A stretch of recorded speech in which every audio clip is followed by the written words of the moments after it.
Hello guys and welcome to my newer education. तो आज का जो वीडियो है बहुत स्पेशल होने वाला है for all the law aspirants जो कि लॉ की फील्ड में अपना करियर परस्यू करना चाहते हैं। और अगर आप अपना लॉ का करियर आईएलएस यानी कि इंडियन लॉ स्कूल से स्टार्ट करना चाहते हैं which is based in Pune, Pune का एक top rated college.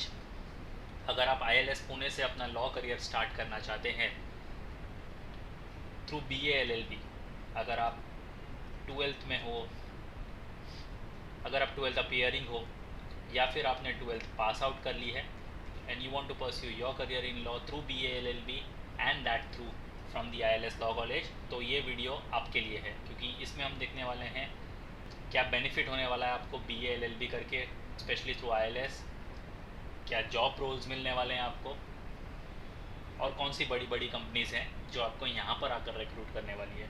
So stay tuned. But before we move on, we have already launched the batches for the year 2023 and 24, where you get live classes and classroom session, books and ebooks, shortcut tips and tricks, doubt classes, recorded videos, topic-wise test, full-length and sectional mock test. You will be added to a WhatsApp group. You will be solving 10,000 plus questions and you get a proper mentorship. So you can always target for the IELTS, MHCET, CLAT, SLAT and various other LLB examination. If you're Mumbai based looking for classroom coaching, you can always visit our centers Dadar, Borivali and Vasai. If you're based outside Mumbai looking for live class and online session, you can contact our number 8828581455 or else you can visit the official website www.manuaredu.com for more information. Now let's get started with the video और देखते हैं कि specially ILS Pune से BLLB करने के क्या फ़ायदे होने वाले हैं आपको और क्या अपॉर्चुनिटीज़ आपको आगे मिलने वाली है। तो थोड़ा सा एक ओवरव्यू ले लेते हैं। अगर आप आईएलएस पुणे से एलएलबी करना चाहते हो तो आपको आईएलएस पुणे के बारे में थोड़ा ओवरव्यू होना ही चाहिए। So Indian law society ILS established in 1924, तो काफ़ी पुराना है, ओल्डेस्ट कॉलेज है, right. Has a distinction of being one of the oldest law college in Asia.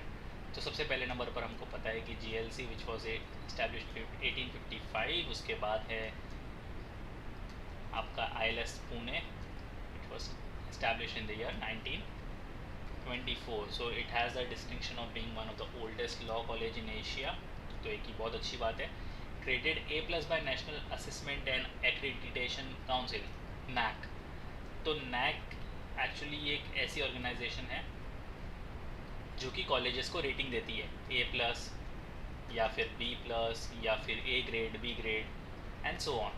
तो A+ रेटिंग है इस कॉलेज की या फिर A+ ग्रेड है इस कॉलेज का, तो definitely one of the most top rated university या फिर कॉलेज आप बोल सकते हो for law.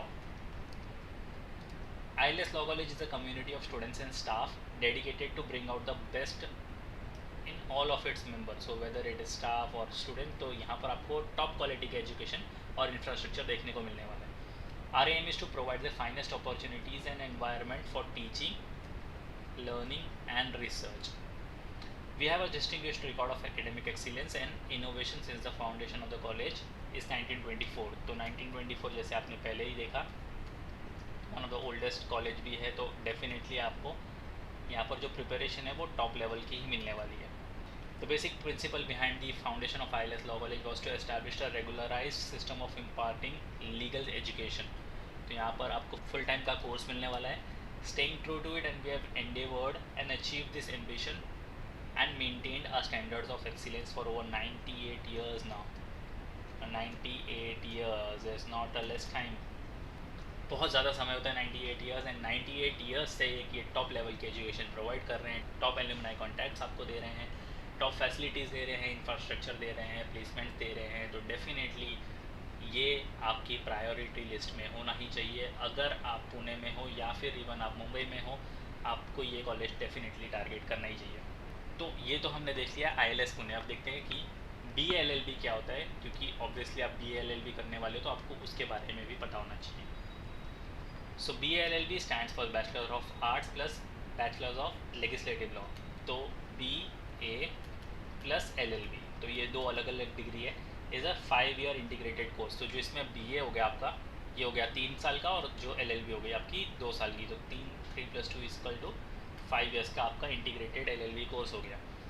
The law course is an amalgamation of humanities and law streams, ठीक है। तो पहले जो 3 साल हो गए आप ह्यूमैनिटीज़ के सब्जेक्ट पढ़ोगे और जो बाकी के 2 साल होंगे वो आप कोर लॉ पढ़ोगे, which allow candidates to study subjects like history, sociology, administrative law, criminology, family law and so on. तो जैसे पहले मैंने बोला कि 3 साल जो होंगे आपके वो होंगे ह्यूमैनिटीज़ सब्जेक्ट, और जो 2 साल बचे आपके LLB के वो होंगे pure law. In the first 2 years of BA LLB course, aspirants are taught subjects such as economics, history, political science, English and legal language. तो यहाँ पर आप legal language से थोड़ा introduced हो जाओगे, ये आपका introduction part होगा pure law की तरफ। And in the remaining 3 years of the course, candidates are taught subject like contracts, constitution, family law, labor law। तो यहाँ पर जो है वो आपकी प्योर लॉ वाली प्रिपरेशन होगी, and then you become a lawyer or you pursue your career in the legal field। यहाँ तक क्लियर है? Now let's move on। तो एक नज़र एलिजिबिलिटी क्राइटेरिया पर डाल देते हैं कि BA LLB करने के लिए आपको कौन सी एलिजिबिलिटी क्राइटेरिया के थ्रू गुजरना होगा। Candidates are eligible to pursue BA LLB course if they have completed 10+2 from a recognised board, ठीक है। कोई भी UGC रिकॉग्नाइज्ड बोर्ड होना चाहिए आपका, and you are good to go. Apart from this most popular law college, तो यहाँ पर मोस्ट पॉपुलर लॉ कॉलेज है ILS की बात हो रही है, ठीक है। Also fix an additional minimum mark requirement that candidates need to fulfil in order to be eligible to apply for the BA LLB course offered by them, ठीक है। 10 candidates belonging to general OBC specially abled need to secure at least 45% marks at their 10+2 level. तो अगर आप general category से belong करते हो, OBC से हो या फिर स्पेशली एबल्ड हो, you need to get 45% marks in your 12th। अगर आप SC और ST कैटेगरी से बिलोंग करते हो, you need to get 40% marks. तो यहाँ पर जो है 5% का रिलैक्सेशन मिलता है आपको। There is no age limit criteria that candidates need to fulfil in order to apply for BA LLB course. तो नो एज बार, आप कोई भी एज में लॉ परस्यू कर सकते हो गिवन कि आपके पास सारे डॉक्यूमेंट्स अवेलेबल हो। अगर आपके पास सारे डॉक्यूमेंट्स अवेलेबल है, you are good to go, आप कोई भी एज में LLB कर सकते हो। तो अब बात करते हैं स्किल सेट्स की। आपने पूरे 5 साल LLB की पढ़ाई कर ली, आपने उसमें BA की पढ़ाई कर ली, आपने LLB की पढ़ाई कर ली, आपने BA के कोर्सेज की, आपने BA के सब्जेक्ट्स पढ़ लिए, आपने प्योर लॉ के सब्जेक्ट्स पढ़ लिए। तो आपकी अलॉन्ग द वे एक स्किल सेट डेवलप हो जाती है which will definitely help you in your future projects, your growth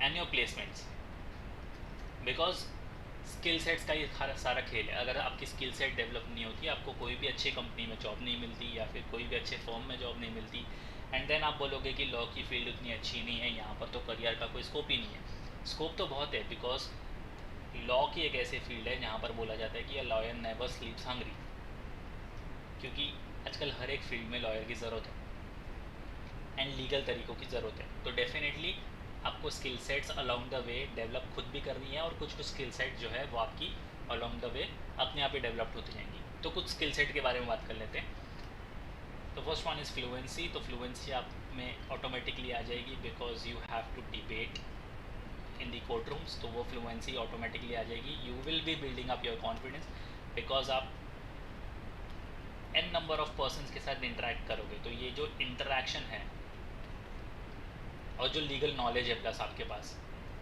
this will help you boost your confidence. Ability to assimilate and analyse facts. अब एक आप लॉयर हो तो क्या चीज़ें सही है और क्या चीज़ें गलत, इसके बीच में आप डिफ्रेंशिएट ईजीली कर सकते हो। Ability to work long hours, good judgement of situation and people, तो ये भी एक प्लस पॉइंट हो जाएगा लॉ के फील्ड के लिए, बट ओवरऑल डेवलपमेंट के लिए भी अच्छी चीज़ है ये। गुड प्रेजेंटेशन स्किल्स, अगेन ये आपके पर्सनल लाइफ के लिए बहुत अच्छी चीज़ है। इंटीग्रिटी, कन्विंसिंग पावर, क्योंकि अगर आप कन्विंस नहीं कर पाओगे जज को इन दी कोर्ट रूम तो फिर आप लॉयर नहीं बन सकते। So you have to have that convincing power and clarity of speech. आप क्या डिबेट कर रहे हो कोर्ट रूम में, आप अपने क्लाइंट्स के साथ क्या बात कर रहे हो, आप जज के साथ क्या बात कर रहे हो, तो ये सारी आपकी क्लैरिटी ऑफ स्पीच हो जाएगी। आपको पता होगा कि आप क्या फैक्चुअल चीज़ों पर बात कर रहे हो। सो ये सारी अलॉन्ग द वे आपकी पूरी जर्नी में ये स्किल सेट्स आपको खुद भी डेवलप करनी है, एंड ऐसी कुछ स्किल सेट्स हैं जो ऑटोमेटिकली डेवलप्ड हो जाएंगी। तो पिछले स्लाइड में हमने स्किल सेट डेवलप कर लिया, ठीक है। आपने स्किल सेट से अपने कॉलेजेस में इंटरव्यू भी क्रैक कर लिया और आपको कंपनीज ने अप्रोच भी किया जॉब्स के लिए। तो अब आप बोलोगे कि कौन से करियर ऑप्शंस होंगे कि हमने स्किल सेट भी डेवलप कर ली, हमने तो इंटरव्यू भी क्रैक कर लिया, हमें कंपनीज की तरफ से अच्छा रिस्पांस भी मिला है, बट हमें आगे करियर अपॉर्चुनिटीज़ क्या है। अब बहुत सारा एक परसेप्शन है या फिर मिथ बोल लो आप कि लॉयर बनने के बाद या फिर लॉ की पढ़ाई करने के बाद हम सिर्फ लॉयर बन सकते हैं या फिर हमें सिर्फ एफिडेविट बनाना है। लॉ का काम सिर्फ इतना ही नहीं है। अगर आप डीपली जाओ इसके अंदर तो आपको पता चलेगा कि करियर ऑप्शंस बहुत सारे हैं आपके पास after you pursue your law. तो कुछ करियर ऑप्शंस की तरफ हम देखते हैं कि आप कौन से करियर ऑप्शंस को चूज़ कर सकते हो after you have done your BLLB, क्योंकि यहाँ पर आपको दोनों सब्जेक्ट पढ़ने को मिले। जैसे हमने पहले देखा, आपने BA में ह्यूमैनिटीज़ एंड सोशल साइंस भी पढ़ा हुआ है एंड आपने लॉ में प्योर लॉ भी पढ़ी हुई है, तो आपको दोनों तरफ के सेक्टर्स में स्कोप देखने को मिल सकता है। तो कुछ पॉपुलर करियर ऑप्शंस हैं जो यूजुअली लोग BLLB के बाद परस्यू करते हैं। The first one is lawyer, ठीक है। ये बड़ा कॉमन सा था, because in this job profile one needs to advise and represent clients in civil as well as criminal cases, ठीक है। तो आप एक सिविल लॉयर बन सकते हो या फिर आप एक क्रिमिनल लॉयर बन सकते हो। Solicitor, solicitor is a job profile individual usually specialize in a specific area of law like tax, litigation, family or property। तो टैक्स, लिटिगेशन, फैमिली और प्रॉपर्टी, तो ये सारी चीज़ों में आपकी स्पेशलाइजेशन होगी। अगर आप टैक्स लॉयर हो तो आप स्पेशली टैक्स पे ही काम करोगे, या फिर आप लिटिगेशन लॉयर हो तो आप PIL वगैरह बनाओगे, फाइल करोगे, या फिर आप फैमिली लॉ को देखोगे, या फिर आप प्रॉपर्टी लॉ को ही देखोगे। तो ये आपकी एक स्पेशलिटी हो जाएगी। Solicitors offer legal advice to private as well as commercial clients, तो यहाँ पर आपके लिए प्राइवेट सेक्टर्स भी ओपन है। और ये कमर्शियल क्लाइंट्स जैसे कि बड़े बड़े टॉप MNCs हो गए, इनको every now and then legal advices चाहिए होती है, तो यहाँ पर भी आपके लिए काफ़ी अच्छा ये स्कोप है। The next is advocate. In such a job profile, one needs to do a lot of research work to gather factual data। तो वो बोलते हैं ना कि कानून को सबूत चाहिए, तो विदाउट फैक्ट आप कोर्ट में डिबेट नहीं कर सकते, as well as physical evidence, ठीक है। आपके पास फैक्ट्स और फिजिकल एविडेंस मौजूद होने चाहिए, तभी जाकर आप अपना सपोर्ट क्लेम कर सकते हो या फिर आप अपने क्लाइंट्स को बचा सकते हो। Apart from this, other responsibilities allocated to advocate includes scrutinizing and drafting contracts। तो अगर समझो किसी ने गलत डेटा या फिर गलत फैक्ट्स प्रोड्यूस किए हैं तो उसको स्क्रूटिनाइज करने का भी हक है आपको। The next is legal adviser. तो ये भी शायद बहुत लोगों को पता होगा कि candidates opting to work in such a job profile are also lawyers, तो इनको लॉयर्स भी बोला जाता है, ठीक है।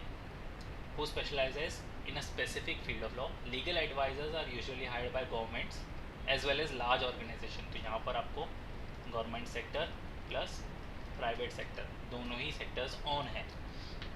Their duty is to protect their clients from any legal complications। And last but not the least, आप एक टीचर या फिर लेक्चरर भी बन सकते हो। बहुत लोगों को ये शायद नहीं पता होगा कि after law you can also go in the field of education.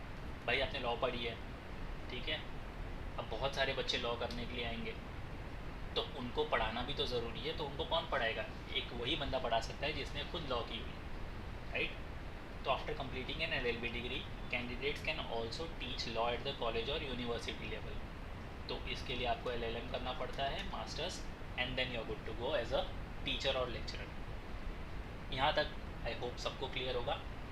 और कुछ टॉप रिक्रूटर्स की बात कर लेते हैं, और ये मैं टॉप रिक्रूटर्स बोल रहा हूँ अक्रॉस इंडिया। ये इंडिया के कुछ टॉप रिक्रूटर्स हैं जो कि स्पेशलाइज हैं लॉ की फील्ड में, और ये स्पेशली पास्ड आउट लॉयर्स को ही हायर करते हैं, so that you can also work under them और आपको अच्छा खासा एक्सपीरियंस गेन हो, and then you can start practising individually. तो कुछ टॉप रिक्रूटर्स हैं जैसे कि AZB partners, Amarchand Mangaldas, Khaitan and company, JSA advocates and solicitors, Luthra and Luthra law offices, SNR associates and advocates, economic laws practice, TTNA, Desai and Diwanji, Trilegal जैसी बड़ी बड़ी companies हैं जो कि आपको यहाँ पर हायर करने की आएगी. सो ILS Pune definitely should be your targeted college, because आपने यहाँ से स्कोप देख लिया, आपने यहाँ से प्लेसमेंट्स देख लिए, आपने यहाँ से स्किल सेट देख लिए, और यहाँ से आपने ओवरऑल अपनी लाइफ ग्रोथ देख ली. So that's all from my side. अगर आपको कोई भी डाउट एंड क्वेरीज हैं आप कमेंट बॉक्स में लिख सकते हो and will definitely answer each of them. और अगर ILS पुणे आपके जहन में है और अगर आप ILS पुणे को टारगेट कर रहे हो तो अभी से प्रिपरेशन के लिए लग जाओ. So once again, if you Mumbai based looking for classroom coaching, you can always visit us centres Borivali, Vasai and Dadar. If you are based outside Mumbai looking for live class and online session, you can contact the number 8828581455. As usual, do follow us on Telegram, Instagram, and don't forget to subscribe to the YouTube channel for regular exam updates and notification. Till then, take care and prepare well.